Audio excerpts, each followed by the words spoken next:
Дорогие друзья, прежде всего я хотел бы поздравить всех вас с наступающим Днем России, который мы ежегодно отмечаем 12 июня. Безусловно, это очень важная дата в жизни нашей страны. Прежде всего она связана с тем, что 12 июня 1990 года на Первом съезде народных депутатов России была принята Декларация о государственном суверенитете России. Данный документ является важным в силу того, что мы тогда приняли решение о том, что вступаем в совершенно новую фазу развития нашей страны. Если ранее была у нас система плановой экономики, то в последующем мы становились на рельсы рыночной экономики. Безусловно, большое внимание уделялось развитию гражданских прав, демократизации нашего общества. Хотел бы отметить, что на самом деле 12 июня еще является знаковым в силу того, что 12 июня 1991 года были проведены первые выборы президента Российской Федерации. И на альтернативной основе первым президентом России был избран Борис Николаевич Ельцин. Конечно же, основным моментом развития современной России является принятие Конституции Российской Федерации 12 декабря 1993 года. Получается, мы с этой Конституцией уже прожили полных 26 лет, и это огромная веха в жизни нашего общества, нашей страны. И она, конечно же, насыщена многими самыми разными событиями.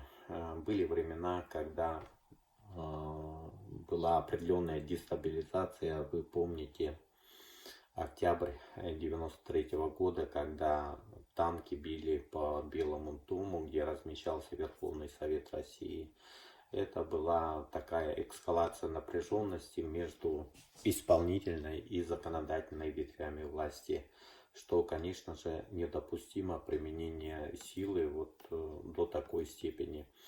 Тем не менее, я хочу отметить, что проблемы, связанные с оценкой эффективности российских конституционно-правовых институтов, находят сегодня свое разрешение. И в развитии этих постулатов, конечно же, большое значение придается со стороны как юристов, историков, политологов, экономистов. На самом деле общегосударственная значимость эффективности регулирующего воздействия конституционно-правовых норм не просто позволяет рассматриваемой проблеме утратить свою актуальность и способствует все большему повышению интереса населения, более глубокому осмыслению Российской Конституции как определенного, наверное, правового феномена. Принятие в 1993 году Конституции Российской Федерации, конечно же, явилось результатом кардинальной институциональной трансформации всех политических, социальных и правовых институтов. Основные вехи конституционных реформ того периода, конечно же, оказали прямое влияние на формирование основных институтов современной российской политической системы. Я бы здесь хотел, наверное, вспомнить, что на протяжении с момента принятия декларации о государственном суверенитете до принятия основного закона страны, это период с 90-93 годы, были определенные изменения в Конституции как Союза Советских Социалистических Республик, так и Российской Советской Федеративной Социалистической Республики. И они были направлены на внедрение принципов многопартийности, утраты монополии на власть Коммунистической партии Советского Союза, завершившейся на самом деле ее уходом с политической сцены страны в результате отмены 6 статьи Конституции СССР. И самое главное, на мой взгляд, появилась альтернативность выборов. Повысилась роль частных инициатив граждан в управлении делами нашей страны, становление идеологического плюрализма, развития свободы слова и печати. Коснулись политические реформы и, конечно же, экономической жизни нашей страны на фоне становления института частной собственности. Предпринимательство стало теперь формой частной собственности, частной экономической деятельности граждан и стало поощряться государством. Еще раз хотел бы отметить, что принятие Декларации о государственном суверенитете России 12 июня 1990 года, вот уже получается 30 лет, определенный юбилей, требовало уже реформирования не только институтов, регулировавших взаимоотношения государства и гражданского общества в виде либерализации государственного строя, но и системы государственного управления в виде создания новых высших органов государственной власти, решения вопросов федеративного устройства, определения предметов ведения федерального центра и регионов, что, конечно же, было невозможно осуществить без принятия новой конституции, которая была бы способна дать ответ вызовам того непростого времени.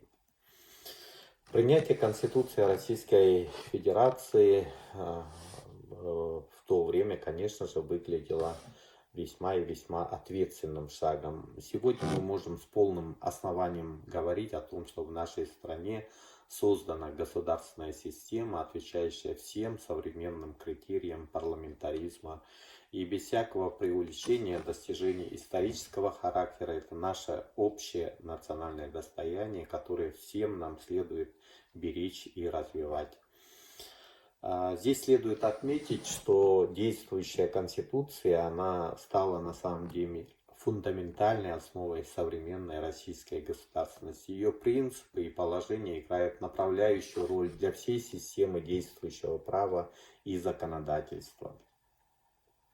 Вы знаете, что начиная с 2000 года у нас проповедуется постулат «единое правовое пространство». На самом деле я как человек, специализирующийся на конституционном праве, на вопросах федерализма, хотел бы отметить, что было бы целесообразно использовать постулат «единое конституционное пространство Российской Федерации» для того, чтобы все нормативно-правовые акты, законы, они соответствовали бы основному закону страны. Это очень важно. И не случайно, наверное, президент Российской Федерации Владимир Владимирович Путин в своем послании от 15 января 2020 года говорил о том, что основной закон должен работать и он должен быть эффективным. И более того, он сказал о том, что Конституция нуждается в определенном совершенствовании. С этим, наверное, трудно не согласиться, поскольку каждое время оно дает новые вызовы. И на сегодняшний день, конечно же, в мире очень сложно. Вы посмотрите, что сегодня творится в Соединенных Штатах Америки, в других странах. Вы знаете, что Европа всколыхнулась в результате, будем говорить, всех этих миграционных проблем.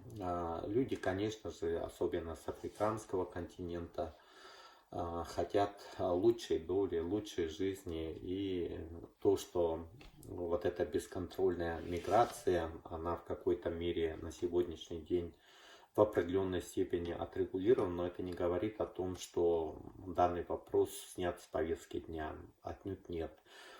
А то, что творится в Соединенных Штатах Америки, ну, конечно же, есть там определенная поляризация между богатыми и бедными, между афроамериканцами и белым населением. И эти проблемы, они накапливались годами, и, казалось бы, вот одна спичка в лице смерти, значит, афроамериканца всколыхнула все американское общество, и оно сейчас в пучине вот этого неповиновения, в пучине анархии. И, конечно же, на мой взгляд, в первую очередь нам, гражданам Российской Федерации, требуется, чтобы мы были законопослушными Для того, чтобы регулировать те или иные процессы, у нас существует законодательное, нормативно-правовое регулирование. И более того, непосредственно граждане Российской Федерации участвуют в формировании властных структур, поскольку у нас проводятся прямые выборы депутатов Государственной Думы, президента Российской Федерации, также на региональном уровне. Вы знаете, что в Республике Саха-Якутия глава республики избирается всенародно также народные депутаты Государственного собрания Илтумен, что очень важно. Возвращаясь к Конституции, я хотел бы отметить, что на самом деле Конституция Российской Федерации это не только главный закон страны, обладающий высшей юридической силой, но и политический документ огромного принципиального значения. Хочу отметить, что Конституция на самом деле стала актом общественного согласия по базовым ценностям современного российского общества, без чего было бы немыслимо создание жизнеспособного, стабильного и сильного социального государства. Конституция Российской Федерации принципиально отличается от прежних актов конституционного законодательства как СССР, так и России. Но мы знаем, что первая Конституция РСФСР была принята в 1918 году, в последующем 1925 году, 1937 году, 1978 году. Ну и вот действующая Конституция принята 12 декабря 1993 года. Что она несет? На самом деле Конституция Российской Федерации несет базовые ценности и ориентиры политического и социально-экономического развития нашей страны, в центре которых стоят основные права и свободы граждан, основные права и свободы человека.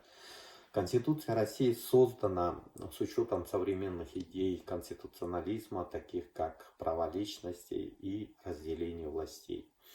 Действующая Российская Конституция, по моему мнению, является подлинным источником права и применяется не только Конституционным судом Российской Федерации, но и всеми иными судами.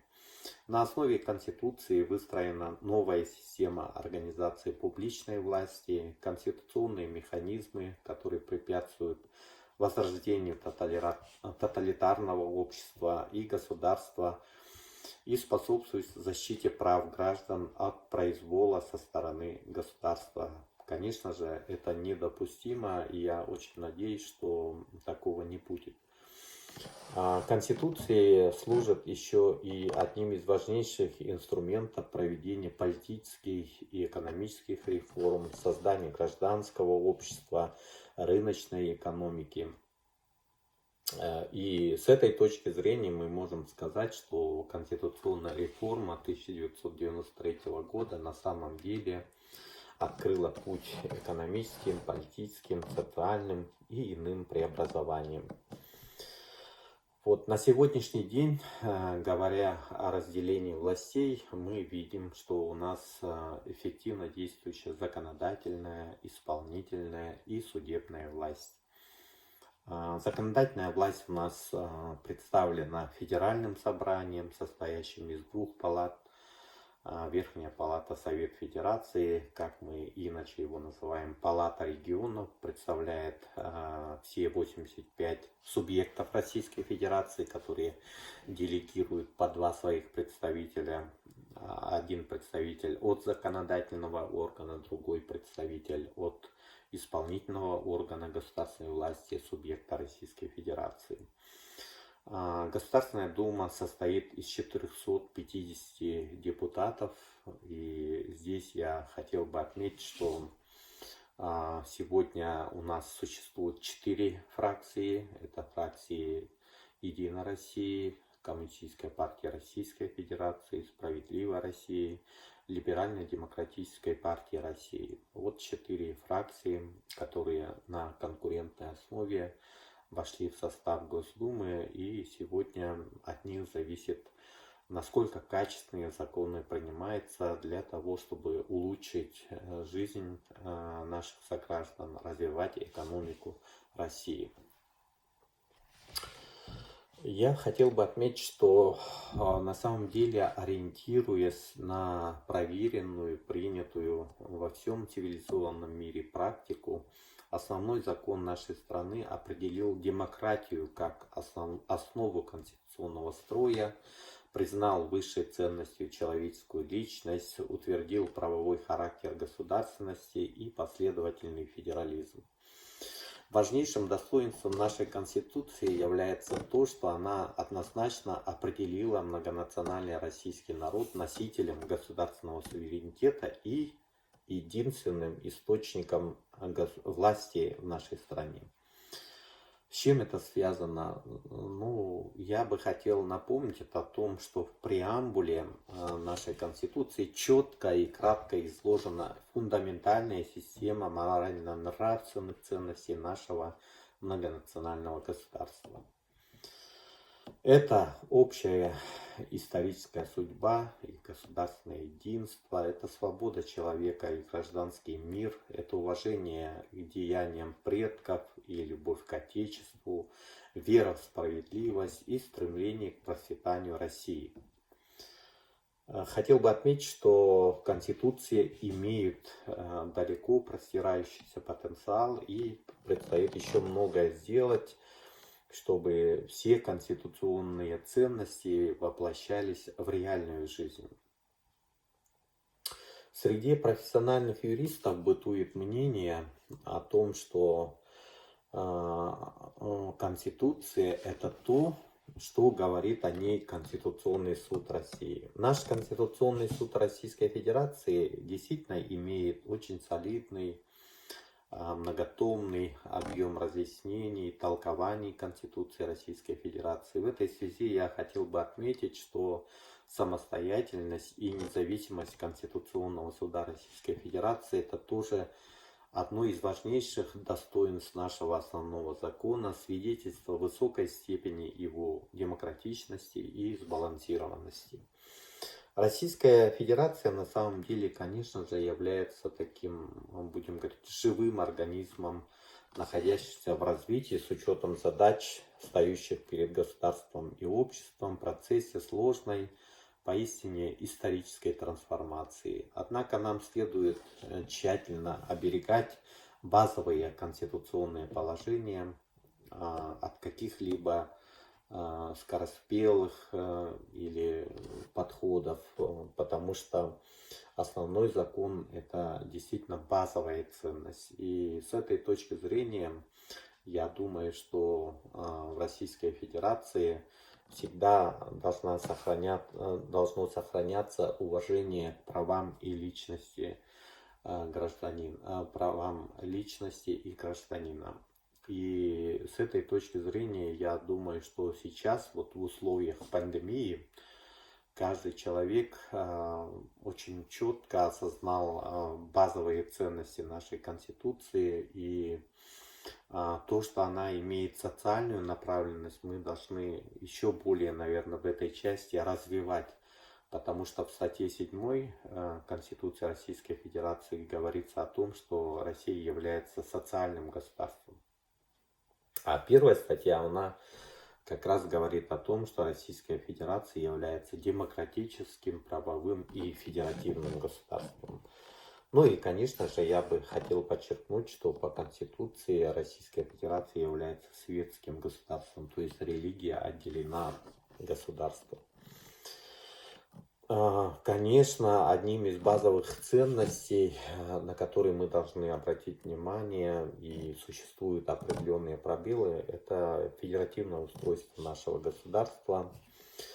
На самом деле это очень важно, поскольку 31 марта 1992 года по инициативе ряда республик, в том числе Республики Саха-Якутия во главе с ее первым президентом Михаилом Ефимовичем Николаевым, был подписан федеративный договор. На мой взгляд, федеративный договор является базовым документом, который спас Россию от развала и действительно создал все основы для федеративного развития современной российской государственности. И это очень важно, и основные моменты, основные положения федеративного договора, они вошли концептуально в текст Конституции Российской Федерации.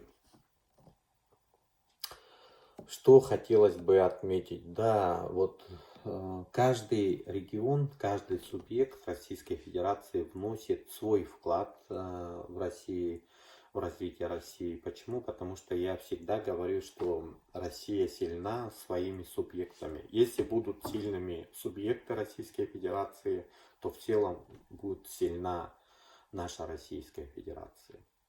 И с этой точки зрения, на мой взгляд, Республика Саха-Якутия является одним из таких активных субъектов, поскольку наша республика 27 сентября 1990 года в лице Верховного Совета Республики 12-го созыва во главе с Михаилом Ефимовичем Николаевым приняла Декларацию о государственном суверенитете Якутии.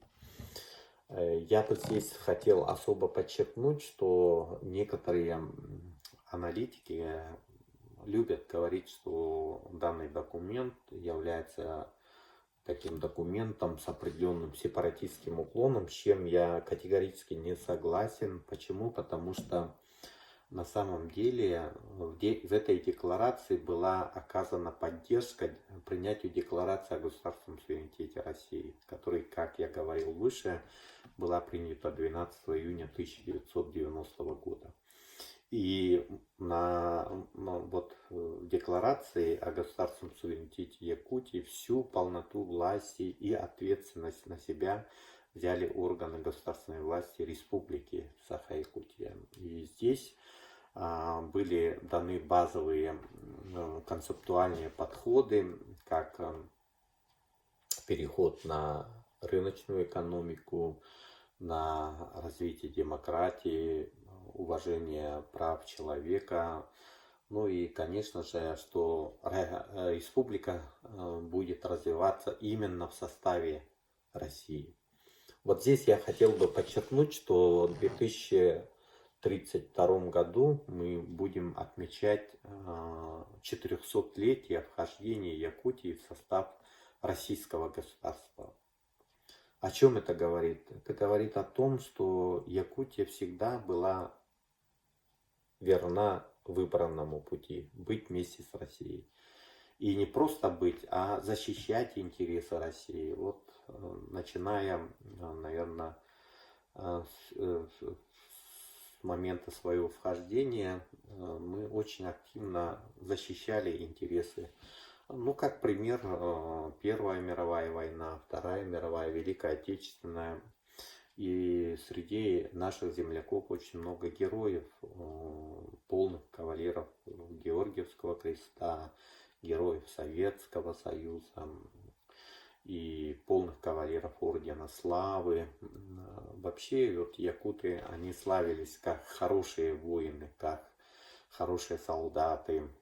И среди них отличные снайпера, артиллеристы, танкисты, летчики. Ну и, конечно же, в тылу. В этом году мы все вместе с вами отмечаем 75-летие Великой Победы. И не случайно наш общенациональный лидер Владимир Владимирович Путин объявил 2020 год годом памяти и славы. А в Республике Саха-Якутия наш всенародно избранный Илдархан Айсен Сергеевич Николаев объявил год патриотизма. Они дополняют друг друга и направлены, конечно же, прежде всего на патриотическое воспитание молодежи. Сегодня, выступая перед вами с этой онлайн-лекцией, я, конечно же, преследую цель, в том числе внести свою лепту в патриотическое воспитание, прежде всего молодежи. Здесь я хотел бы отметить, что именно в рамках празднования 75-летия Победы Якутское региональное отделение Ассоциации юристов России совместно с Лигой отцов Якутии провела конкурс полководца Великой Победы, конкурс сочинений, конкурс рисунков, в котором принимали участие как студенты, так и школьники.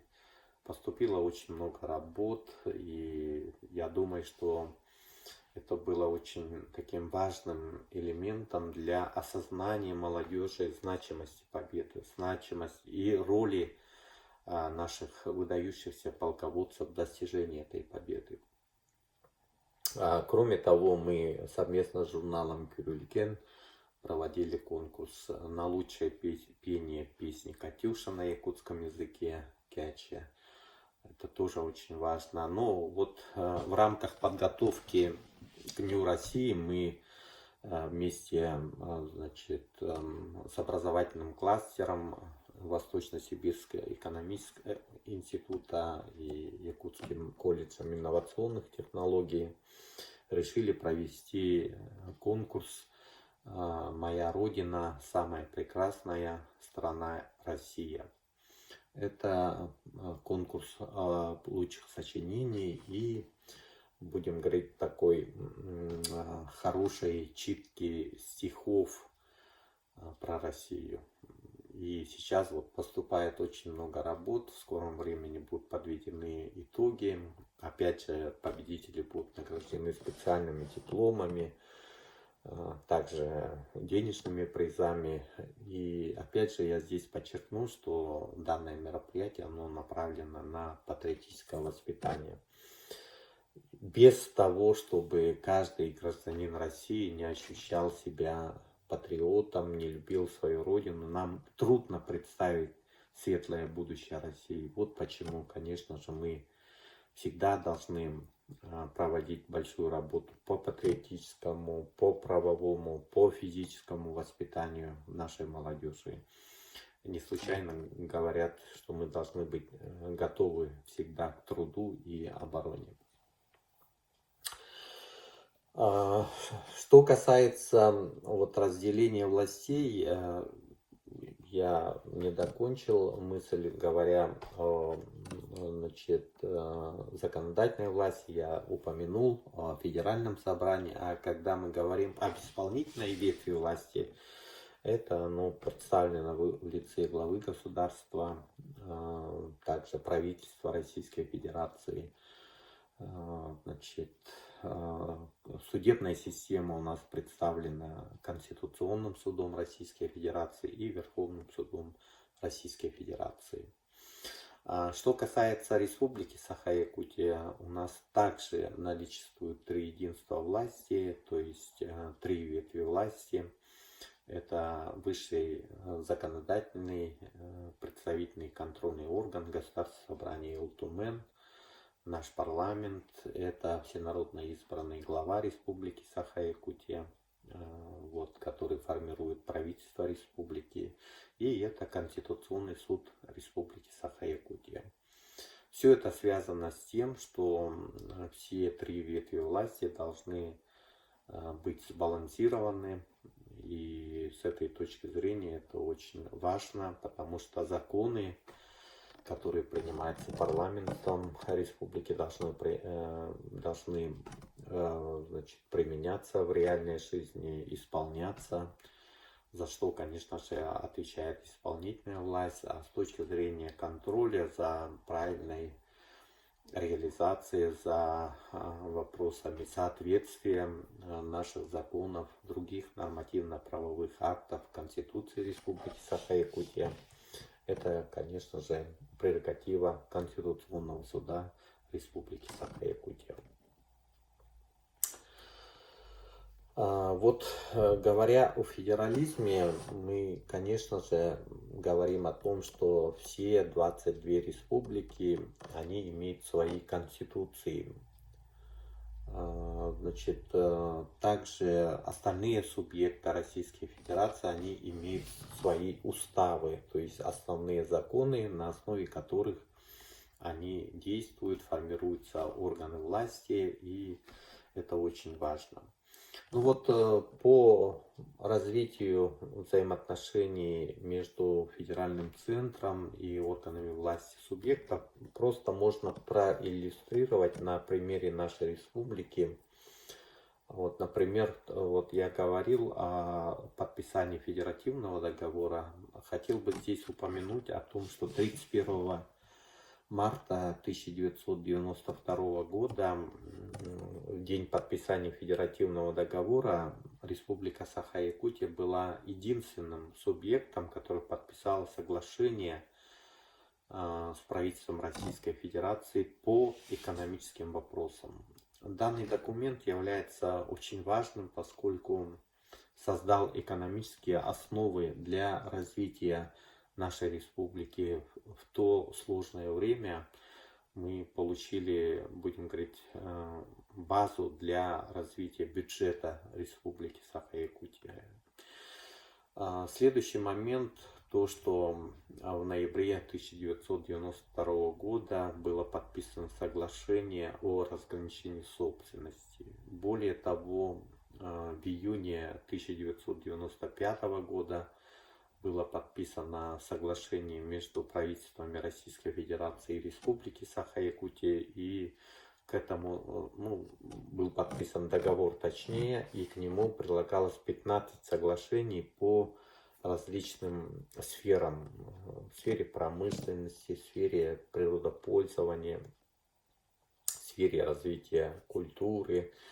Значит, и все эти соглашения на самом деле очень были важны, поскольку мы действительно понимали, что строим федеративное государство, и очень важно, чтобы со стороны субъектов Российской Федерации проявлялась инициатива.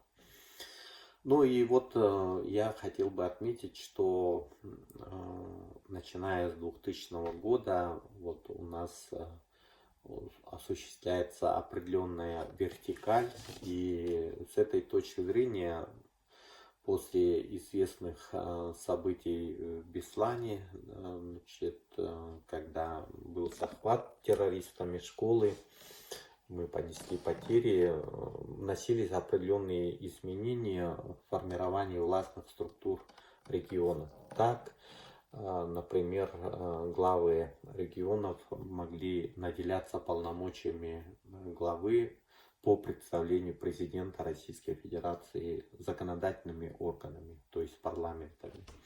В последующем мы вернулись к процедуре всенародного избрания. Если говорить о практике нашей республики, я хочу отметить, что первые выборы президента Республики Саха-Якутия были проведены 20 декабря 1991 года, где на альтернативной основе первым президентом был избран Михаил Ефимович Николаев.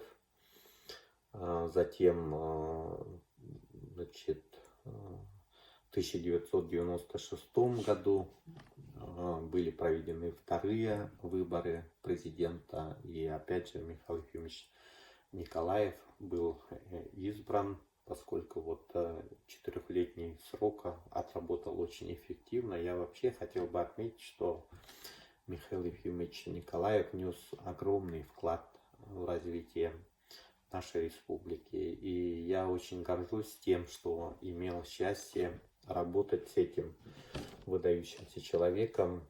Вот, начиная с 3 января 1990 года, я 2 года был помощником председателя Верховного Совета, и с января 1992 года 2 года был руководителем администрации президента и участвовал в формировании законодательной и нормативно-правовой базы развития новой Якутии в составе Российской Федерации. Конечно же, очень был интересный, насыщенный период, когда создавалась законодательная база для развития новой экономики, основанной на рыночных реалиях, формирование нового правительства Республики Саха-Якутия, формирование администрации президента, Вы знаете, что в свое время очень большая роль в руководстве республикой имели партийные органы. Якутский областной комитет партии создавал основные условия для формирования политики социально-экономического развития республики. Ну и вот нам в тот тяжелый, в то же время очень интересный период времени удалось сформировать достаточно эффективно работающее правительство, администрацию президента.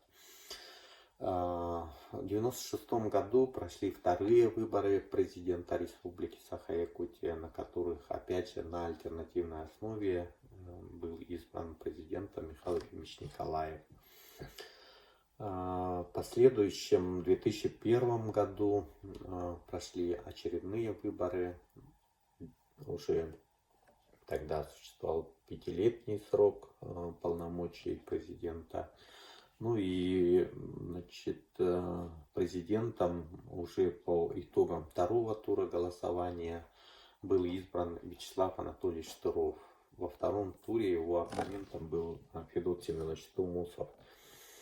В последующем я тоже горжусь тем, что я 4 раза избирался депутатом Государственного собрания Илтумен, и в 2003 году избирался вице-спикером и председателем комитета по государственному строительству, законодательству и местному самоуправлению. Это тоже был достаточно такой интересный период времени, и я помню, что мы в 2007 году наделили полномочиями главы Республики Саха-Якутия, то есть президента Республики Саха-Якутия, я извиняюсь, Вячеслава Анатольевича Штырова.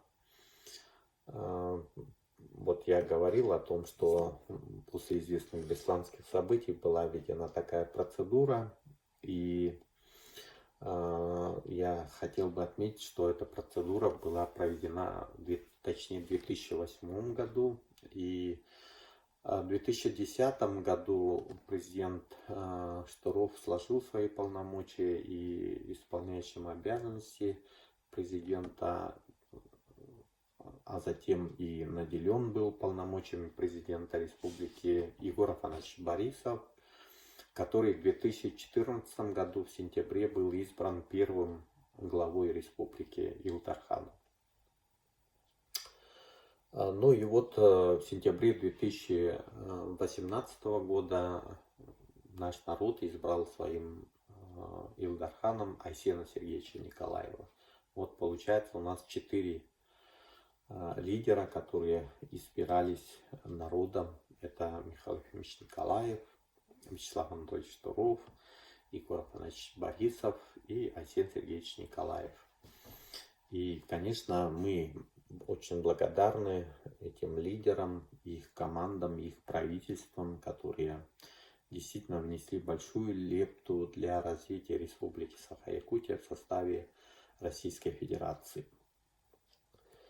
И я уверен, что и в последующем наша республика будет одним из не только крупнейших по территории, но и ведущих субъектов Российской Федерации, поскольку у нашей республики огромный потенциал. Что касается законодательной базы, я хотел бы остановиться на законе ФЗ-184 об общих принципах организации законодательных и исполнительных органов государственной власти субъектов Российской Федерации. Данный закон дает основы для формирования властных структур в субъектах. Это очень важно. И ФЗ-131, федеральный закон об общих принципах организации местного самоуправления в Российской Федерации. Здесь я хотел бы подчеркнуть, что в Российской Федерации власть осуществляется на 3 уровнях: на федеральном, на региональном и на местном уровне. На федеральном и на региональном уровне реализуется государственная власть, а на местном уровне у нас реализуется местное самоуправление. Это тоже очень важно понимать. А местное самоуправление у нас реализуется на уровне муниципальных районов, городских округов, и также второй уровень на уровне поселений. Вот. Местное самоуправление — это власть, которая наиболее приближена к народу. И, конечно же, у каждого уровня власти свои задачи, поскольку мы всегда говорим о разграничении полномочий и предметов ведения. Ну, если мы говорим о задачах органов государственной власти Российской Федерации, они очень значимые и направлены прежде всего на охрану суверенитета Российской Федерации. И поэтому вопросы обороны, вопросы денежно-кредитной системы, они полностью принадлежат федеральной власти. У нас по всей Российской Федерации одна валюта — это российский рубль.